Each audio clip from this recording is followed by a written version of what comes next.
Queridos, graça e paz. Sejam todos bem-vindos à Igreja Presbiteriana de Bom Conselho, especialmente aqueles familiares e amigos que estão juntamente conosco aqui nessa noite. Hoje é o último domingo do mês de maio. E o mês de maio, na nossa igreja, nós celebramos e comemoramos como sendo o mês da família.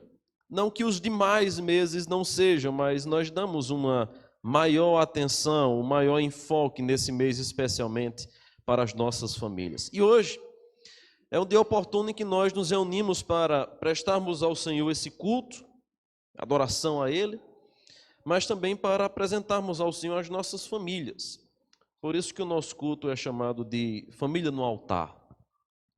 E eu queria então, nessa noite, tratar um pouquinho sobre esta temática, à luz de um texto que talvez para muitos pareça um pouco desconexo da temática. Abra, por gentileza, para a gente conferir então, Neemias, capítulo 4, do verso 7 ao verso de número 20. Neemias, capítulo 4, do verso 7 ao verso de número 20. Nós vamos ler o texto. Depois eu falarei desse texto. Oraremos. E assim ouviremos a palavra, a voz do Senhor através da pregação. Vamos ler nesse instante. Neemias, capítulo 4, do verso 7 ao verso 20. Livro de Neemias, antes de Salmos, antes de Jó, antes de Esdras. Aliás, antes de Jó, depois de Esdras. Neemias 4. Não vou perguntar se todos acharam, porque eu vejo folheado as páginas. Mas está na sua Bíblia, tenha certeza disso. Neemias 4, do verso 7 ao verso 20. Se há algum visitante no seu lado, eu peço que, por gentileza, você ajude na leitura, ou até mesmo, Lucas, pode jogar aqui na tela hoje, visto que nós temos muitos visitantes, para que eles também possam acompanhar a leitura da palavra de Deus. E os demais irmãos acompanhem a leitura na palavra. Todos acharam? Eu vou ler e os irmãos atentem para a leitura do texto. Mas, ouvindo Sambalate e Tobias, os arábios, os amonitas e os asdoditas, que a reparação dos muros de Jerusalém ia avante, e que já se começavam a fechar-lhe as brechas, ficaram sobremodo irados. Ajuntaram-se todos de comum acordo para virem atacar Jerusalém e suscitar confusão ali. Porém, nós oramos ao nosso Deus e, como proteção, pusemos guarda contra eles de dia e de noite. Então disse Judá: já desfaleceram as forças dos carregadores e os escombros são muitos, de maneira que não podemos edificar o muro. Disseram, porém, os nossos inimigos: não saberão disto, nem verão até que entremos no meio deles e os matemos. Assim faremos cessar a obra. Quando os judeus que habitavam na vizinhança deles 10 vezes nos disseram: de todos os lugares onde moram subirão contra nós. Então, leiam comigo, por favor, o verso 13. Pus o povo por famílias nos lugares baixos e abertos, por detrás do muro, com as suas espadas e as suas lanças e os seus arcos. Inspecionei, dispus-me e disse aos nobres, aos magistrados e ao resto do povo: não os temais, lembrai-vos do Senhor, grande e temível, leiam comigo, e pelejai pelos vossos irmãos, vossos filhos, vossas filhas, vossa mulher e vossa casa. E sucedeu que, ouvindo os nossos inimigos, que já o sabíamos, e que Deus tinha frustrado o desígnio deles, voltamos todos nós ao muro, cada um à sua obra.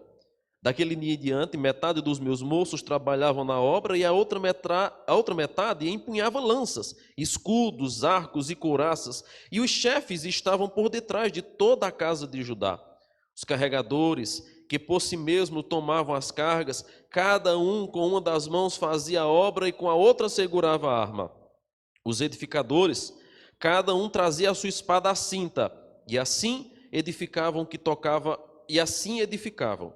O que tocava a trombeta estava junto de mim. Disse eu aos nobres, aos magistrados e ao resto do povo: grande e extensa é a obra, e nós estamos no muro, muito separados, longe uns dos outros. No lugar em que ouvirdes o som da trombeta, para ali acorrei a ter conosco. O nosso Deus pelejará por vós. Amém. Louvado seja Deus.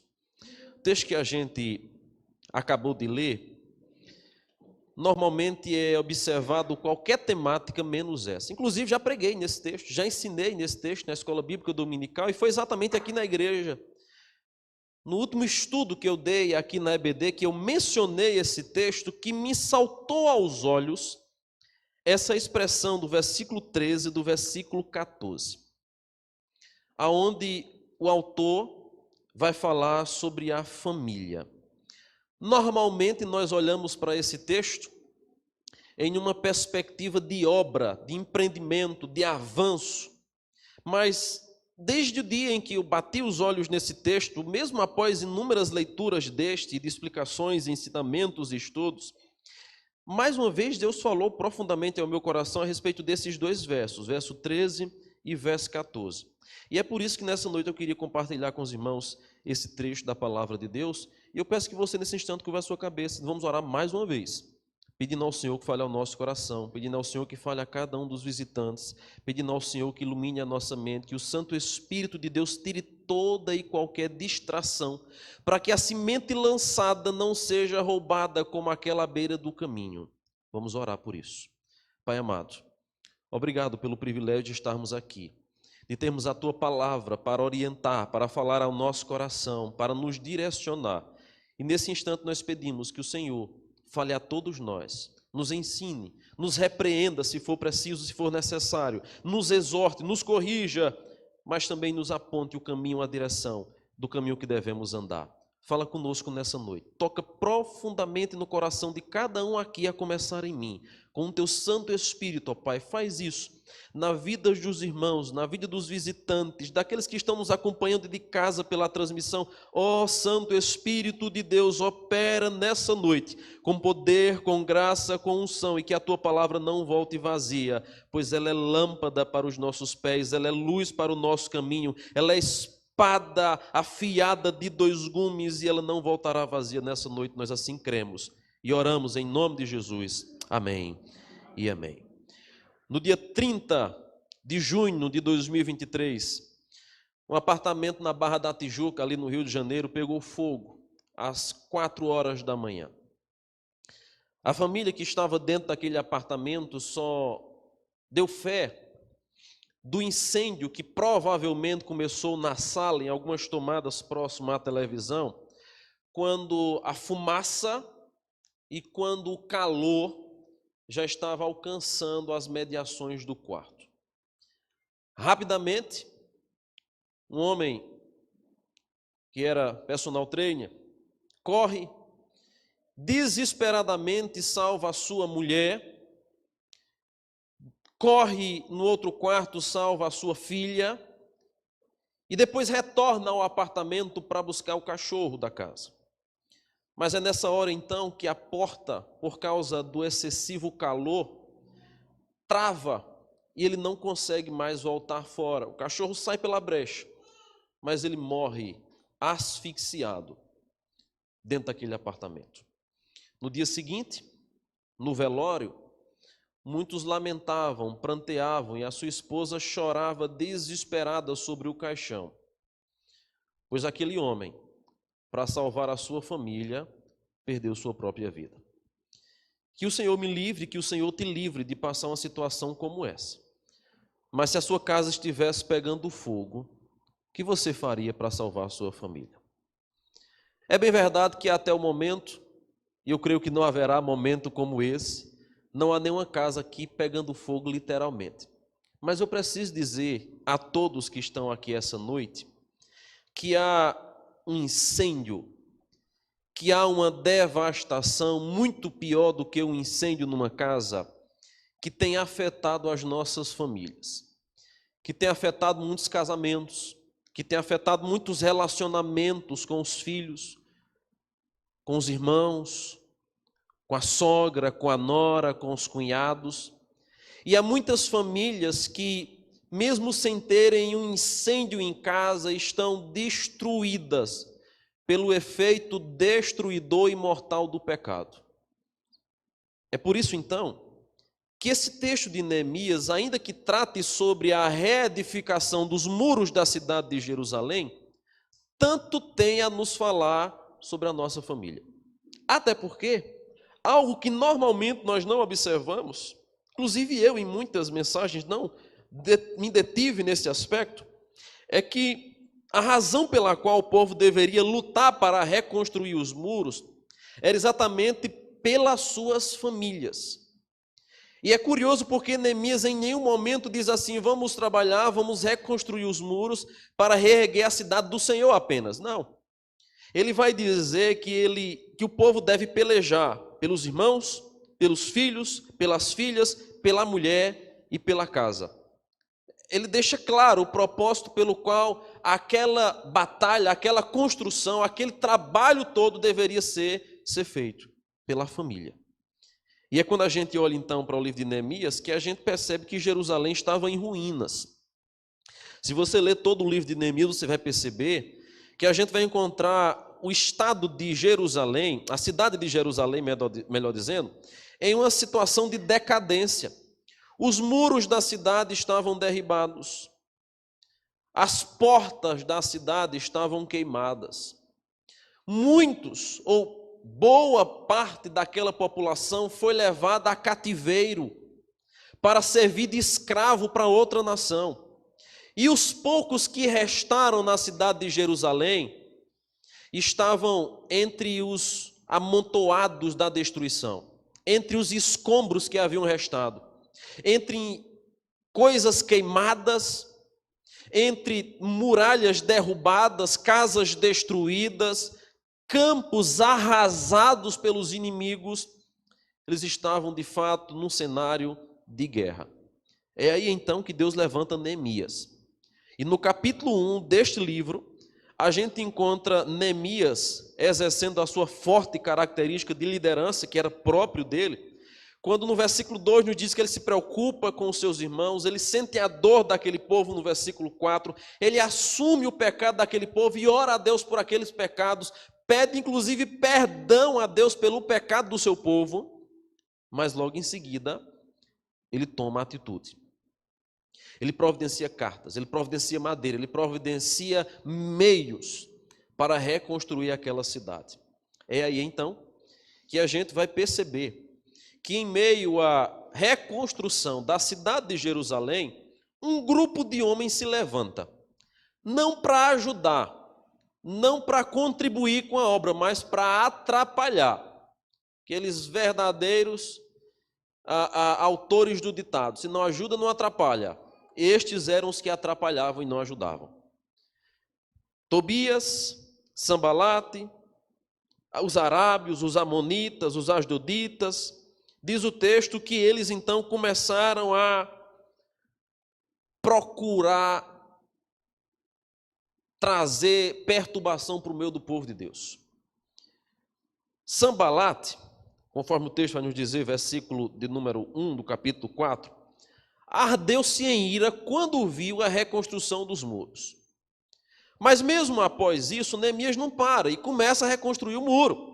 O trabalho começa, os homens começam a exercer suas funções de acordo com o desígnio do próprio Neemias. Mas é nessa hora, então, que aqueles homens irados, porque Neemias queria fazer o bem por Jerusalém, começam agora a provocá-los, bem como ameaçá-los, numa tentativa de paralisar aquela obra. É aí, nesse instante, nesse momento, que a gente vai encontrar o chamado de Neemias. Quando no versículo de número 9, após essa cena, ele vai dizer: porém nós oramos ao Senhor ao Senhor nosso Deus. Eu quero nessa noite então meditar com a igreja sobre o tema lutando por nossa família. Grave bem isso. Lutando por nossa família. Em primeiro lugar, nós precisamos lutar por nossa família através da oração. Nós oramos ao nosso Deus. A primeira coisa que Neemias faz é orar. Assim como ele fez no capítulo 1, quando ele soube da situação, ele orou. Agora, após ele começar a resolver aquela situação, que as ameaças vêm mais uma vez, o que é que ele faz? Em primeiro lugar, antes de qualquer coisa, ele ora ao Senhor. Na luta por nossa família, nós não podemos deixar de orar ao Senhor. Ele percebeu que o povo precisava de força para trabalhar, de ânimo para trabalhar, de discernimento para estar atento com respeito à ação maligna dos seus inimigos. Aquele povo precisava de ânimo, não apenas físico, pois o ânimo físico não seria necessário, era preciso revestimento espiritual. E ele então ora, ele ora ao Senhor.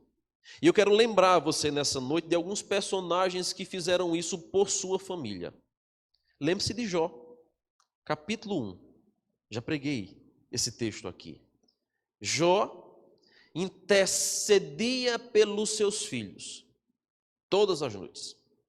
Além disso, Jó prestava a Deus sacrifícios, porque ele dizia: talvez meus filhos tenham pecado contra o Senhor.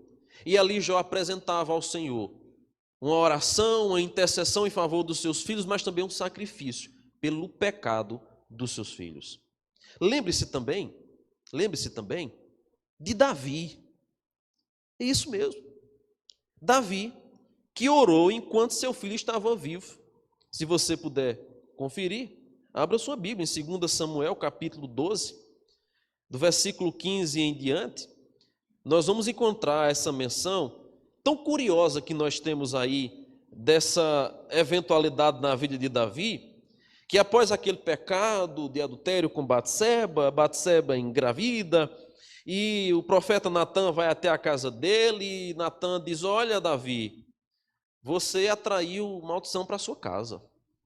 Você está em pecado. Deus vai requerer o seu pecado.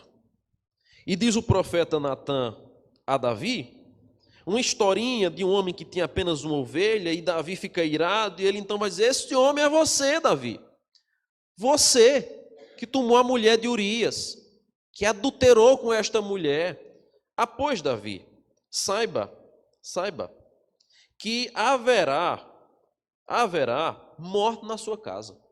Quando então a gente chega no versículo de número 15, diz o texto: então Natã foi para a sua casa e o Senhor feriu a criança que a mulher de Urias dera à luz a Davi, e a criança adoeceu gravemente. Versículo 16. Buscou Davi a Deus pela criança, jejuou Davi, e vindo passou a noite prostrado em terra. Então os anciãos da sua casa se achegaram a ele para o levantar da terra, porém ele não quis e não comeu com eles.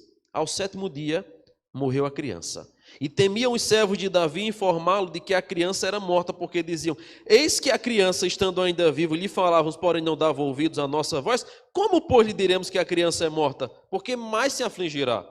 Viu, porém, Davi que seus servos cochichavam uns com os outros, e entendeu que a criança era morta, pelo que disse aos seus servos: é morta a criança? E eles responderam: morreu. Versículo 20 diz: Davi se levantou da terra, lavou-se, ungiu-se, mudou de vestes e entrou na casa do Senhor e adorou. Depois veio para a sua casa, pediu pão, puseram diante dele e ele comeu. Disseram então os seus servos: que é isso que fizeste? Pela criança viva jejuaste, choraste, porém depois que ela morreu, te levantaste e comeste pão. Respondeu ele: vivendo ainda a criança, jejuei e chorei, porque dizia: quem sabe se o Senhor se compadecerá de mim e continuará viva a criança? Porém agora que é morta, por que jejuarei eu? Poderei eu fazê-la voltar? Eu irei a ela, porém ela não voltará a mim. Sabe o que a gente percebe aqui? Que enquanto havia vida na criança, Davi ora, jejuma, coloca-se diante de Deus, se prostra em terra. Depois que a criança é morta, não há mais o que fazer. Davi retorna à sua vida. Perceba, A oração, a oração pela família é a primeira arma que nós devemos utilizar nessa luta pela nossa família. Neemias entende isso. Por isso que antes de qualquer outra atitude, ele chama o povo e diz: nós vamos orar. Nós vamos apresentar esta causa diante do Senhor. Nós vamos colocar diante do Senhor essa situação, até porque 10 vezes eles já haviam sido avisados a respeito deste ataque. Eles então oram.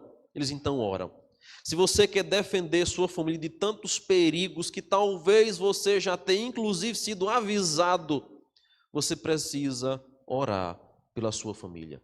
Foi exatamente assim que Neemias fez. Foi exatamente assim que Jó fez pelos seus filhos, que Davi agora faz por este menino. Mas lembre-se também do profeta Eliseu e a sunamita lá em 2 Reis 4, 17 ao 37. Lá naquela passagem, Deus promete, profeta, promete àquela mulher, a ordem do Senhor, que ela daria luz a um filho. E ela dá luz a um filho. Só que, passado um período, em um percurso, em um evento do dia a dia, a criança morre. E a mulher fica desesperada, porque o filho prometido, o filho que Deus havia dado, morreu. Então ela manda chamar o profeta. E o profeta vem, se coloca sobre a criança e intercede ao Senhor pela criança.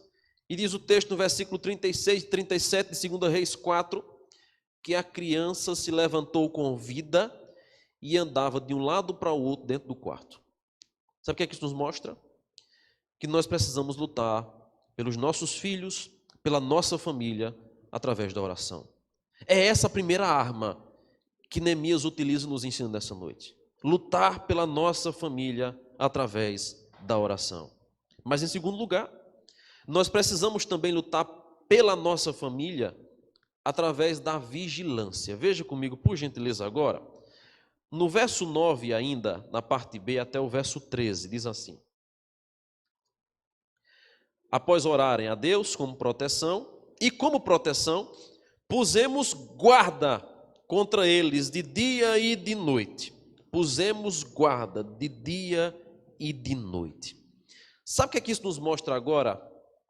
É que a vigilância passa agora a fazer parte dessa segunda estratégia e a ação contra o ataque à família. Lá no versículo 13, nós encontramos com mais clareza como é que ele faz isso com as famílias. E diz o texto: então pus o povo por famílias. Qual deveria ser a estratégia de Neemias na luta, no combate contra os inimigos? E veja, irmãos, aqui nós temos a estratégia e a sabedoria da liderança de Neemias, mas ao mesmo tempo aqui nós temos uma grande motivação para que aquele povo continuasse a obra. A família. Certamente você já disse, já ouviu ou já pensou ou pensa da seguinte maneira: eu posso falar mal de minha família, agora ninguém venha falar não. Deixe que eu falo dos meus filhos, agora ninguém venha falar deles para mim. É muito comum a gente ouvir esse tipo de discurso por aí. Você fala, você briga, você diz as coisas, você escorraça lá e diz tudo o que quer dizer. Mas se alguém disser um tiquinho só com um dos seus, aí você vira o jogo e agora você vai lutar e batalhar contra aquele que lhe estava fazendo raiva até o momento anterior. É exatamente assim que, por vezes, nós nos comportamos com respeito aos nossos. Sabe o que Neemias faz? Havia inimigos que queriam atacar Jerusalém. A cidade estava completamente derrubada, muralhas caídas, portas queimadas, o povo sem estímulo nenhum para fazer aquela obra, sem recurso, sem gente em quantidade expressiva para fazer aquele trabalho, um medo do ataque. Neemias então diz: olha, junta as famílias. Uma família fica aqui, outra família mais à frente, outra família ali, outra família por trás, aqui na parte baixa, nos lugares abertos. Vamos separando por família. Sabe qual é a ideia? Isso nos mostra: se o inimigo vem atacar um exército, um bando de homens, Eles certamente vão lutar para defender a sua vida, é claro. Mas se um exército vem lutar e vai atacar seus filhos, vai atacar sua mulher, vai atacar os seus pais, esses homens lutarão com 3 vezes mais força, vigor, raiva e com o maior potencial possível. É isso que ele faz. A motivação para aqueles homens continuarem trabalhando diuturnamente estava ali ao lado deles. Os filhos, as mulheres, as famílias que estavam junto a eles. E como é que ele faz isso? Através da vigilância. Diz o texto no versículo de número 9, que eles puseram como proteção guarda. Quais horários, quais turnos? Dia e noite. A vigilância nessa luta não deveria cessar, deveria ser manhã e deveria ser noite. Lembre-se da passagem de 1 Pedro 5,8. Estejam em alertas e vigiem, porque o diabo, o inimigo de vocês, anda ao redor como um leão, rugindo e procurando a quem possa devorar. Irmãos, é bem verdade que hoje nossa luta não é mais contra carne, não é mais contra sangue. Paulo vai dizer em Efésios capítulo 6 que nós lutamos contra principados, potestades, contra dominadores desse mundo tenebroso. Talvez você não precise ficar por detrás de sua porta hoje à noite com um facão de 30 polegadas. Mas será necessário você estar em constante vigilância e oração pela vida dos seus filhos, pela vida do seu cônjuge, pela vida dos seus pais, pela vida dos seus. Esta arma nós não deveremos nos agarrar ou nos separar jamais. Desta estratégia de vigilância, nós não devemos jamais baixar a guarda. Sabe por quê? Porque o diabo não para de trabalhar procurando uma brecha, procurando uma presa, procurando uma vítima para estraçalhar. Eis a razão pela qual a expressão e a recomendação bíblica sempre é vigie. O próprio Jesus vai nos ensinar isso em Marcos 14, 38. Vigiai e orai. O espírito está pronto, mas a carne é fraca. Vigilância, oração, as armas que são utilizadas agora na luta pela família. Além disso, por um momento, no versículo de número 14, nós vamos perceber que parece haver entre o povo um certo medo e receio. Isso é natural. É nesse instante, então, que Neemias vai dizer o seguinte: lembrai-vos do Senhor, grande e temível. Lembrai-vos do Senhor, grande e temível. Se você quer defender sua família, é preciso estar em vigilância. E aí eu lembro a você mais um outro exemplo de vigilância em Abacuque capítulo 2, versículo 1. O profeta vai nos dizer nesse texto de Abacuque capítulo 2, verso 1, veja aí. Por-me-ei na minha torre de vigia, colocar-me-ei sobre a fortaleza e vigiarei para ver o que Deus me dirá e que resposta terei à minha aflição. Vigilância. Vigilância. Homens, nós precisamos estar em constante vigilância.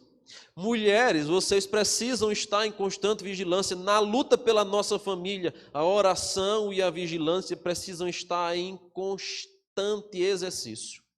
Não deixe esmorecer essas duas armas.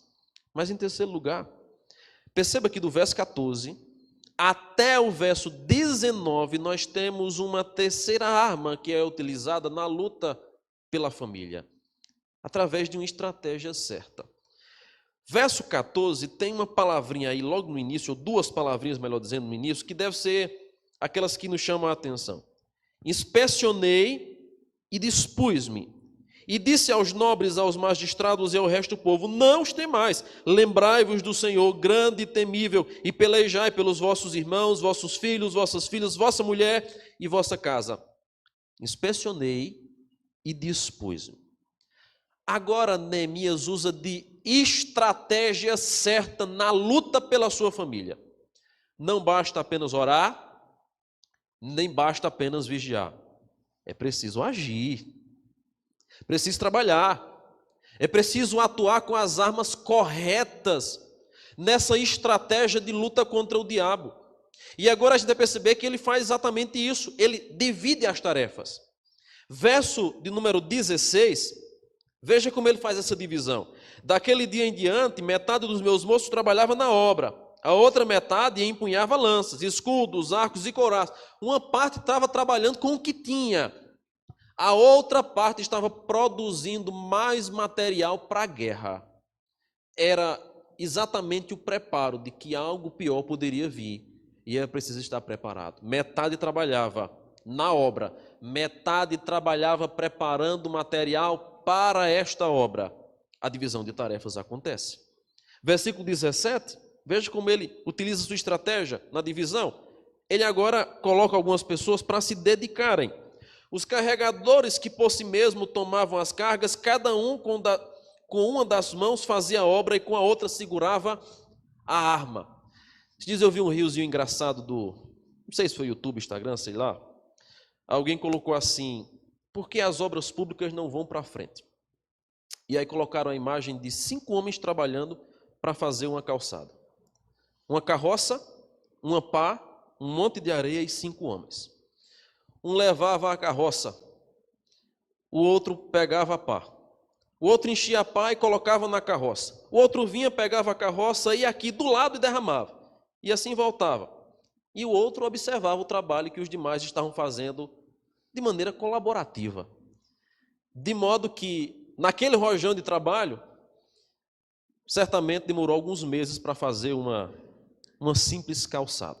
Qualquer semelhança com o que você já viu e conhece de obra pública é mera coincidência.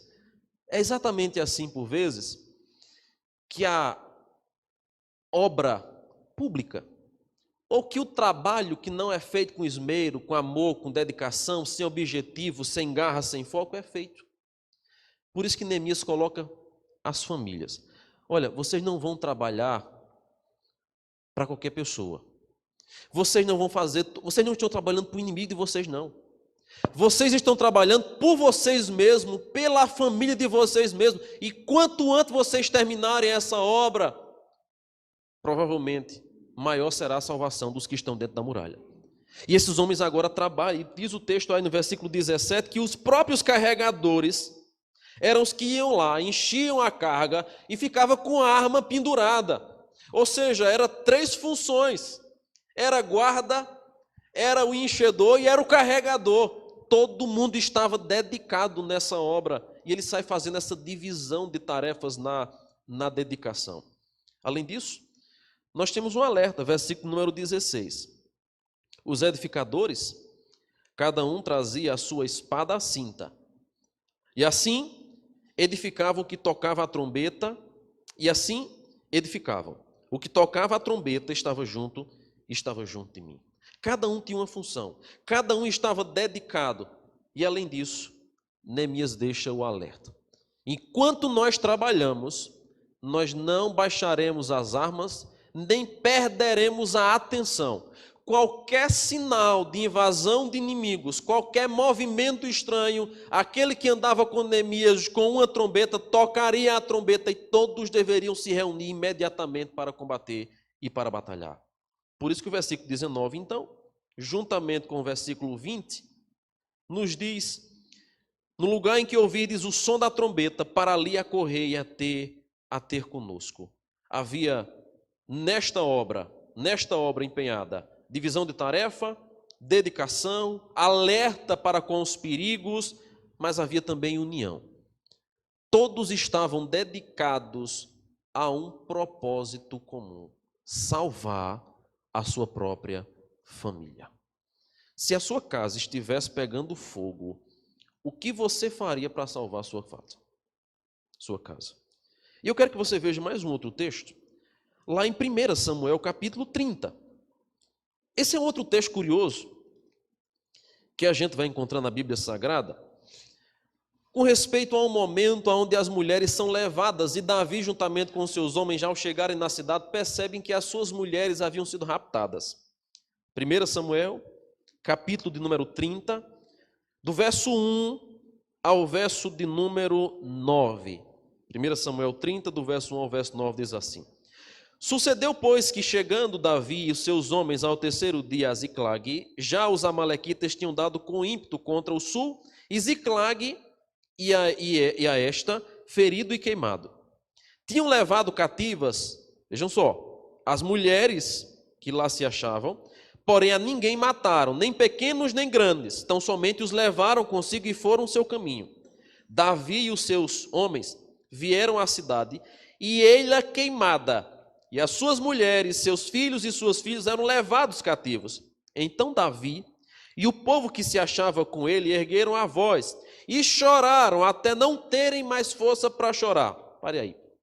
Davi chega da guerra, vê a cidade toda queimada, não encontra ninguém, qual é a cena? Morreu todo mundo queimado pelo fogo. Choraram até não aguentar mais, tamanho foi o pranto daqueles homens. Só que aí, o versículo de número 5 vai nos mostrar, parece que eles têm um aviso, um sinal, de que não foram mortos. Não haviam restos, não haviam ossos, não havia algum pertence assim, chamuscado pelo fogo, que demonstrasse que ali tinham sido carbonizados. E então no versículo 5 diz, também as duas mulheres de Davi foram levadas cativas, a Ionã, a Jezraíta, e Abigail, viúva de Nabal, o carmelita. Davi muito se angustiou, pois o povo falava de apedrejá-lo, porque todos estavam em amargura, cada um por causa de seus filhos e suas filhas, porém Davi se reanimou no Senhor, seu Deus. Verso 7. Disse Davi a Abiatar, o sacerdote, filho de Aimeleque, traze-me aqui a estola sacerdotal, e Abiatar a trouxe a Davi. Então consultou Davi ao Senhor, dizendo, perseguirei eu o bando, alcançá-lo-ei. Respondeu-lhe o Senhor, persegue-o, porque de fato o alcançarás, e tudo libertarás. Sabe qual é a cena agora? Davi chega em casa e encontra sua casa em chamas, tudo queimado. Ele ora ao Senhor. Após muito choro, muito pranto, ele consulta a Deus em oração e diz, Senhor, eu correrei atrás deles, eu alcançarei esse povo. E Deus diz a Davi no versículo de número 9, versículo de número 8, persegue, de fato alcançarás, e tudo libertarás. Aqui nós vamos perceber, queridos irmãos, mais um exemplo da luta pela família, através da oração, através da vigilância, mas também através da estratégia certa. Ele não deixou de consultar ao Senhor, ele não deixou de buscar a orientação em Deus, e dessa maneira lutou pela sua família e salvou o seu povo. Diante disso, como nós, hoje, não vivendo mais esse contexto de Neemias, de Davi, de Eliseu, de Jó e de tantos outros personagens que a gente encontra na luta pela família, como é que nós poderemos defender nossa família? Que não mais são atacadas, à semelhança destas, por um exército com espadas na mão, mas que ainda são fortemente atacadas pelos inimigos dominadores desse mundo tenebroso, por potestades, principados, por toda sorte de ação maligna que impera nesse mundo. De que maneira nós poderemos defender a nossa família? 3 lições, ou três chamados que eu faço a vocês nessa noite. Primeiro, ore. É essa a primeira lição, ore. Ore pelos seus filhos, ore pelo seu cônjuge, ore pelos seus pais, ore por quebrantamento, ore pela conversão, ore pela restauração, ore pela mudança de vida. Apresente a sua família no altar do Senhor por meio da intercessão. Não desista de fazer isso. Eu já preguei isso aqui, mas eu torno a insistir. Não desista de orar pela sua família. Ore e interceda ao Senhor pela sua família. Mas agora, eu me direciono aos pais. Porque, além de orar, nós também precisamos vigiar. Vigilância é a segunda estratégia que o texto vai nos mostrar. Então, se a vigilância foi utilizada como estratégia na luta pela família, o que é que a gente precisa fazer hoje? Continuar em vigilância. Vigiando a nossa casa para que nenhuma brecha seja aberta ou encontrada pelo maligno. Então, de maneira muito clara, meu querido irmão, fique atento com o que acontece dentro de sua casa. Atente para o comportamento dos seus filhos. Atente para a maneira como ele se porta nos últimos dias, nos últimos meses, talvez nos últimos anos. Há filhos que dão inúmeros sinais de que não estão bem e os pais não percebem. Há muitos jovens que estão tirando a sua própria vida e os pais somente após encontrarem pendurado numa corda, dopados ou caídos ao chão depois de tomarem medicação, diz: mas onde foi que eu errei? E os filhos há tanto tempo davam sinais de que não estavam bem e os pais nem aí, ocupados nos seus muitos afazeres. Essa semana eu fui surpreendido. Uma prima minha, não sei nem quantos anos ela tem, se 18, 17, não sei especificamente, não sou bom de decorar data, essas coisas, tentou se matar. Quando minha tia chegou no quarto, estava lá um monte de cartela de remédio, tentou se matar. Há muitos jovens que estão tirando sua vida, e os pais só percebem após a desgraça acontecer, porque estão ocupados com outras coisas, estão preocupados com muitas coisas, e os filhos estão vivendo isolados e alheios da atenção dos pais. Continue em vigilância pela sua família. Fique atento com o comportamento dos seus filhos. Pais, em nome de Jesus, cuidado com seu filho jovem, com seu filho adolescente. Eu já preguei sobre isso aqui anteriormente e vale a pena voltar a alertar para a necessidade da vigilância na luta pela nossa família. Com quem seus filhos estão andando? O que é que seu filho está assistindo?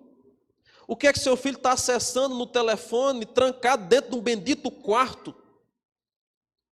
O dia inteiro, a noite toda. E você exerce apenas o papel de garçom da casa, vai lá, coloca comida e traz depois o prato sujo para lavar. O menino está navegando, está se atolando às vezes em coisa errada.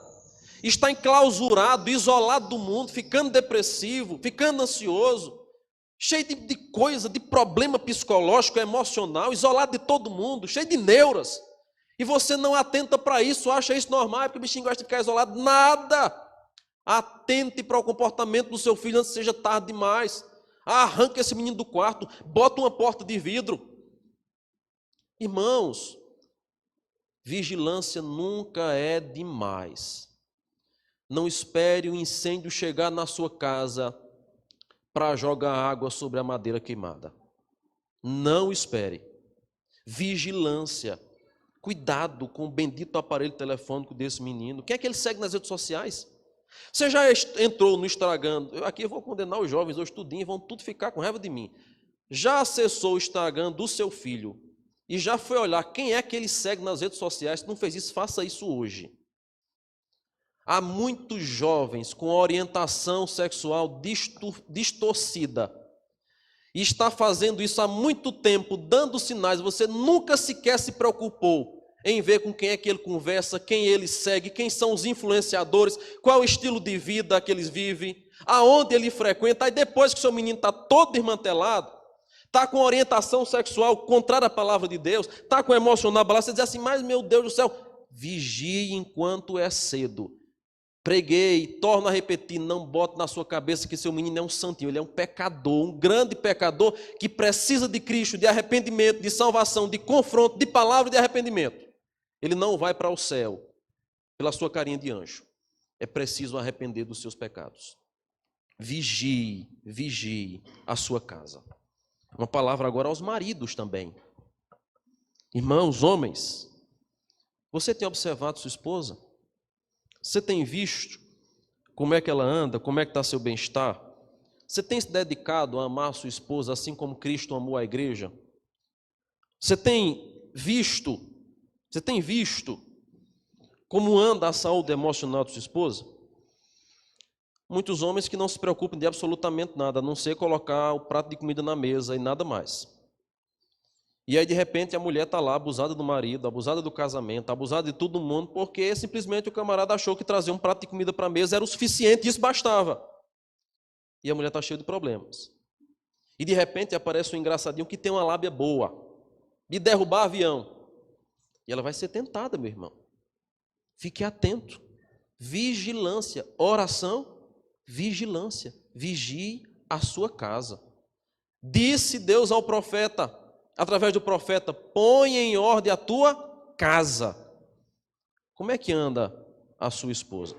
Mas uma outra pergunta aos maridos também nessa noite: quem são os seus amigos de trabalho, de estudo, de diversão? Quem são?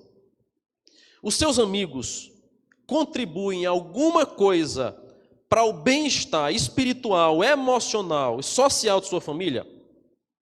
Há muitos homens tolos, conforme a Bíblia Sagrada diz, que se enchem de amizades frívolas, que não acrescentam em nada. Amizade de bebedeira, amizade de jogo, amizade, me permitam a expressão, de safadeza, que não acrescenta absolutamente nada na família. Estressa a esposa, estressa os filhos, tira o marido de casa para ir fazer o que não presta por aí. Quem são os seus amigos? Talvez hoje seja o dia de você vigiar mais isso e dar um basta em amizades que não acrescentam nada. Olha, se seu amigo não lhe aproxima de Deus, se seu amigo não lhe aproxima de sua esposa, não é seu amigo. Não é seu amigo. É agente do diabo. Talvez infiltrado dentro de sua casa e que pode até destruir seu casamento. E não são poucos os casos de amizades frívolas, que destruíram casamentos. Não são poucos os exemplos que nós temos. Os dedos das mãos são impossíveis de usar para contabilizar a quantidade destas amizades assim. Então, homens, fiquem atentos com as amizades. Mas uma palavra também às esposas aqui nessa noite. Estejam vigilantes com respeito à casa de vocês. E com respeito a isso, amadas irmãs, você tem respeitado, dado o respeito que a Bíblia Sagrada ordena ao seu marido? Há muitos homens que já estão cansados da vida no lar porque não são respeitados pela esposa. Todos de fora o respeitam, menos ela. E a Bíblia Sagrada ordena claramente a necessidade da mulher respeitar ao seu marido e do marido amar a sua mulher como Cristo amou a igreja. São funções mútuas que cada um deve exercer corretamente, sem jogar a culpa, sem jogar a ombreira para o outro, mas cada um tomando conta da sua responsabilidade. Você tem suprido as necessidades do seu marido com uma mulher sábia. Provérbios 14, 1 diz que a mulher sábia edifica a casa, mas a tola faz o quê? Destrói com as suas próprias mãos. Um dia, muito tempo atrás, não me esqueça dessa cena, eu era adolescente ainda, e um vendedor da Caritó, vendedor daquela marcazinha de pipoca Caritó. Nós tínhamos uma bomboniere com a sorveteria, uma parceria nossa com o meu tio, e os vendedores chegavam lá em nosso comércio para fazer as vendas, e aquele homem, sabendo que nós éramos crentes, estava tão desesperado, tão angustiado, que um dia veio pedindo socorro a gente para o casamento dele. Eu era um adolescente, nem namorava ainda, nem entendia nada de casamento, e o homem estava tão desesperado, estava conversando comigo a respeito do casamento dele. Meu Jesus, o que é que eu vou fazer agora? Graças a Deus, meu tio, que era casado, era crente, chegou, ouviu e deu conselhos mais sábios. A minha única ajuda foi correr em casa para pegar o filme de casais que tinha, para ele levar para casa e assistir. Ele dizia assim: irmão, eu estou atolado, eu estou desesperado, já pensei até em tentar tirar a minha vida, porque desde um dia que eu briguei com minha esposa, há 30 anos atrás, que ela não me perdoa, não quer ter mais absolutamente nada comigo, ela dorme num quarto, eu durmo em outro, e eu não aguento mais. Eu já chorei porque eu não queria atrair, eu já clamei porque eu não queria fazer isso, mas eu não suporto mais. Eu ando flertando com mulheres porque eu já tentei de tudo para reatar meu casamento, mas a minha mulher diz: durma no outro quarto, eu não quero mais você perto de mim. Irmãs, abram os olhos para isso. Há muitas mulheres que acham que tudo é espiritual, que tudo é espiritual, que tudo é espiritual, e não dão vigilância ao seu casamento. Preste atenção nas necessidades do seu marido. Fique atenta para o respeito que ele necessita, para o companheirismo que ele necessita de você. Não apenas o homem, mas a mulher devem juntos trabalhar em vigilância para combater qualquer brecha para o pecado dentro do casamento. Tem muito casal que estão vivendo separados dos quartos há muito tempo, achando que tudo é normal. Um dia, o diabo entrará nessa brecha e fará festa dentro de sua casa, se já não estiver fazendo com muitos aqui. Vigilância, oração, vigilância. Mas também Estratégia. Neemias utiliza de estratégias. Sai colocando famílias, sai determinando funções. Você e eu, na luta pela nossa família, deveríamos limitar algumas estratégias sábias para evitarmos aquilo que a Bíblia diz lá em 1 Tessalonicenses 5:22, a aparência do mal. Esses dias eu soube de um escândalo terrível que aconteceu numa cidade.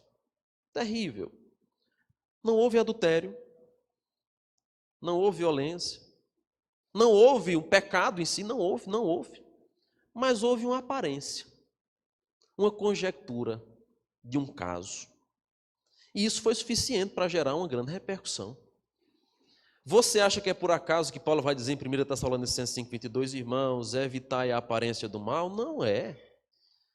Nós deveríamos ser mais estratégicos em evitar algumas coisas. Isso vale para os homens, isso vale para as mulheres. Há muitos homens que começam a flertar mulheres nas redes sociais, curtindo fotos imorais e sensuais. Há muitas mulheres que, de igual modo, começam a flertar os homens, curtindo fotos sensuais, imorais ou em academia deles. E através de pequenas curtidas, comentários aparentemente despretensiosos, começa a conversa, começa a aproximação, e depois vem aquilo que a Bíblia Sagrada nos mostra como consequência de não evitar a aparência do mal. Nós precisamos, irmãos, ser vigilantes, nós precisamos estar em oração, mas nós precisamos também ter estratégias para que em nossa casa, a nossa família não seja destruída pelo maligno. Talvez você tenha dado inúmeras brechas, para que seu casamento esteja no estado que está, para que seus filhos tenham chegado na situação que chegou, para que seus pais, para que seus parentes estejam vivendo nessa turbulência de um relacionamento familiar destruído, porque você não lutou pela sua família. Mas hoje à noite, eu quero desafiar todos que estão aqui. É para isso que a gente veio aqui, para adorar o Senhor, mas para consagrar a Deus às nossas famílias, a lutarmos pela nossa família, a não desistirmos de lutar pelos filhos, pelo cônjuge, pelos pais, pelos nossos parentes. Então eu quero convidar você a ficar de pé nesse instante e nós vamos orar em família. Irei pedir algo mais a você que está aqui essa noite. Se seu familiar está aqui e você está junto no banco aí com ele, dê as mãos, se abracem. Junte-se à sua família. Junte-se à sua família agora. Se estiver lá atrás, você chama para frente, você vai lá. Mas junte-se agora à sua família. Junte-se à sua. Se você está sozinho, não fique triste. Aqui está a sua família da fé. Aqui está a sua família da fé. Se alguém que você queria que viesse essa noite não pôde vir, também não se preocupe, porque o Senhor está com ele lá. Então vamos nos juntar em família. Vamos se juntar, depois a gente conversa. Vamos se juntar em família para orar, depois a gente conversa e dialoga. Muito bem. Vamos lá, minha filha. As filhas, né? Duas. Vamos orar nesse instante ao Senhor. Você vai orar por estes que estão aqui com você, e você vai orar por aqueles que estão em casa, que estão distantes, vai orar talvez por aqueles que você nem sabe onde estão. Você vai orar por eles nesse instante. Nós vamos lutar pela nossa família em oração, apresentando-os no altar. Vamos dividir o peso que é muito pesado, dois meninos. Vamos orar nesse instante, irmãos. Pai amado, nessa noite nós queremos apresentar ao Senhor as nossas famílias. Queremos colocar diante de Ti, pois sabemos que somos frágeis, que somos falhos, que temos pecado, que muitas vezes temos abandonado a nossa postura e o nosso lugar de vigilância e temos dado brecha para que toda artimanha do diabo, para que toda artimanha do inimigo e também da nossa própria natureza carnal tenha nos afastado de Ti. Ó Deus amado, nessa noite nós queremos clamar ao Senhor, colocando diante do Teu altar cada um dos nossos familiares, aqueles que estão aqui nessa noite, mas também, Senhor, aqueles que estão distante de nós, aqueles que estão em outras cidades, talvez até em outros países, aonde estiverem, aonde nós não sabemos que estão também, que o Senhor os visite nessa hora, nesse instante. E com o teu Santo Espírito o Senhor venha visitar. Se houver desunião, se houver discórdia, se houver separação, que nessa noite haja reconciliação. Se há alguém aqui nessa noite que anda amargurado, se há alguém aqui nessa noite que anda intrigado de alguém que hoje mesmo, após sair daqui, possa fazer uma ligação, uma visita, possa reatar esse relacionamento. Que haja paz em nossas casas, que haja temor ao Senhor em nossa família, que haja submissão à Tua palavra e que jamais, ó Deus, nós venhamos desistir de lutar pela nossa família. Nós queremos declarar em alto e bom som nessa noite, eu e minha casa serviremos ao Senhor. E nós oramos por esses que aqui estão e que Te servem, mas também oramos por aqueles que ainda não Te conhecem, que eles possam ser salvos, que eles possam serem convertidos, restaurados, que eles possam ser vivificados para que a cegueira espiritual, os tampões que há em seus olhos sejam tirados nessa noite, para que toda a nossa família possa Te servir, Te adorar e viver para o Teu inteiro agrado. Nós oramos, ó Pai, pelas nossas famílias, apresentamos-as diante do Senhor, em nome de Cristo nós fazemos isso. Amém e amém, amém. Eu consigo ver no olhar de muitos irmãos a emoção e ao mesmo tempo a tristeza que há no coração de muitos aqui. Conheço boa parte da igreja, bem verdade que não sei de algumas particularidades que se passa com cada um. Eu sei que há muitos que hoje à noite gostariam de ter vindo aqui ao culto com toda a família reunida, eu sei. Mas por motivos diversos, por uma história que só Deus, você sabe, não estão aqui. A tristeza, a dor de alguns irmãos aqui nessa noite também é nossa. Nós nos alegramos com vocês, que estão bem com as famílias, que estão em paz. Mas nós choramos pelos nossos irmãos que gostariam de estar se alegrando nessa noite com a família completa. E eu sei que momentos como esse, tem muitos irmãos meus aqui que choram. Isso me dói profundamente como pastor, em ver que há muitas mães cujos filhos estão desviados do caminho do Senhor. Há filhos que estão orando há muito tempo pela conversão dos pais. Há esposas que estão aqui essa noite cujo marido é duro e você tem lutado em oração. Há maridos que estão aqui essa noite e têm feito isso. Há filhos que têm feito isso pelos pais, pois não temem ao Senhor. Mas lembrem da palavra de Neemias, quando ele vai então dizer de maneira muito clara, no versículo de número 14 que nós temos: pelejai, pelejai. Essa luta não é nossa, não estamos só. Verso 20, o nosso Deus pelejará conosco. Não desiste de sua família, lute pela sua família, até vê-los diante do Senhor. Obrigado, Senhor, por essa noite, pelo privilégio de estarmos aqui reunidos em família, em celebração, nos alegrando, mas também chorando com aqueles que choram, crendo que o Senhor poderá fazer um milagre, crendo que o Senhor poderá operar a restauração, a cura, a conversão. Por isso nós oramos ao Senhor, por isso nós clamamos ao Senhor, imploramos ao Senhor pela nossa família. Nos ajuda, Senhor, a não desistirmos de lutar. Nos ajuda, Deus, a não desistirmos de orarmos, de intercedermos, de pregar e de testemunhar, até vermos toda a nossa casa servindo ao Senhor. Nós oramos, ó Pai, e Te agradecemos por esse dia. Em nome de Jesus. Amém e amém.